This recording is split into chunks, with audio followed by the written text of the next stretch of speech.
Good morning. It's Friday, September 25th, and the latest models in on the data about the pandemic indicate that by year end, we will have somewhere between 325,000 and 370,000 deaths. That's a horrific number. And what have we done about it? And when I say we, I am specifically pointing my finger at President Donald J. Trump. What has he done? Well, the first thing he did a couple of weeks ago is he installed Michael R. Caputo as his HHS spokesman at the CDC.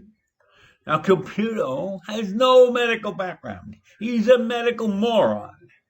He's a PR guy, and he's in charge of disseminating the information to the public from the CDC. He will create from the actual true information Trump's fantasies.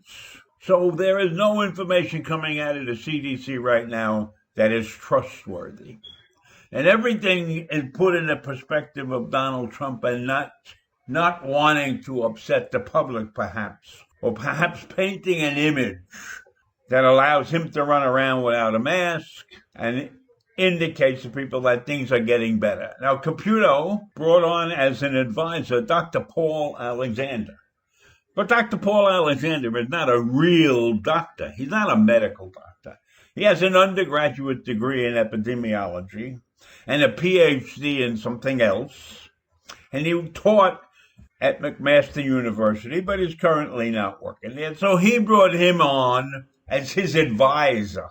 So we got a guy who's got an undergraduate degree in epidemiology advising a PR specialist about medicine. So that's two morons that have been added to the team. And noticing also, if you look around, you'll notice that Dr. Fauci and Dr. Birx may still be involved in somehow or other with the coronavirus theme, but we don't see them anymore.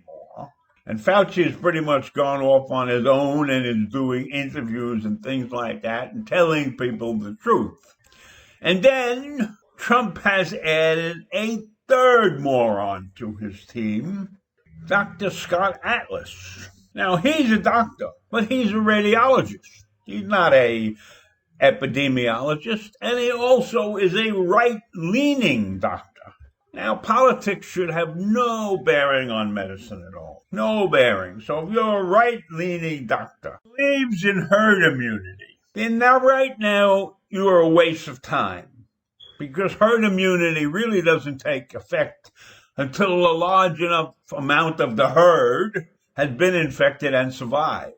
Right now, we don't have a situation like that. Right now, we don't know how many people have actually had this disease and survived. So you're running around and telling people, don't worry, you can continue, open everything up. We have approached herd immunity. That's a lot of bullshit.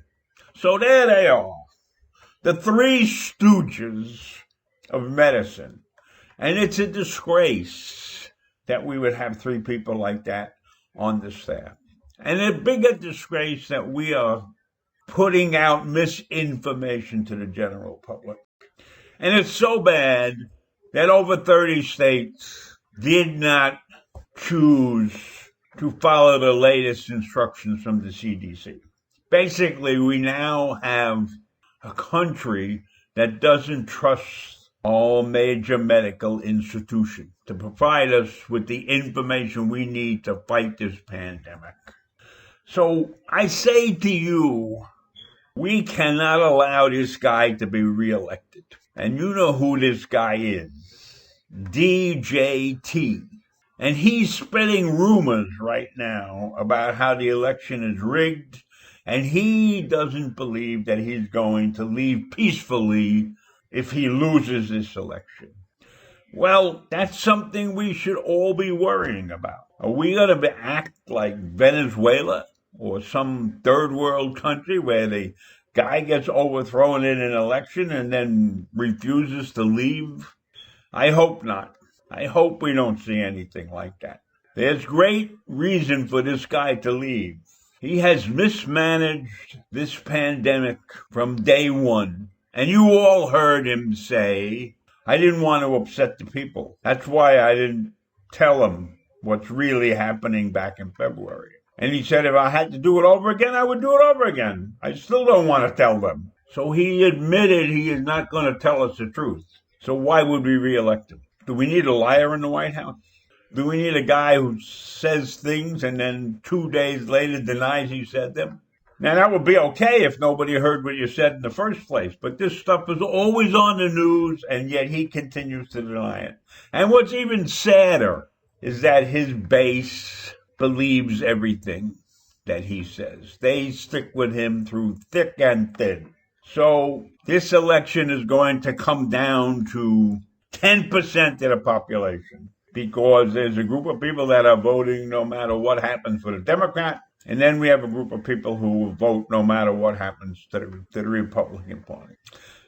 So it comes down to swing states, of which there are anywhere between 7 and 9 swing states. There are the important states.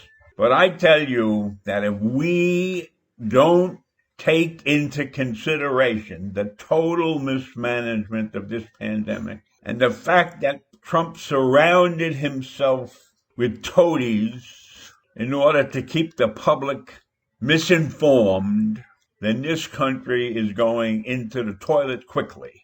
And I think I'll leave you with that story, that ending. Think of yourself swimming in a toilet bowl. Have a great day, and I'll see you in the morning.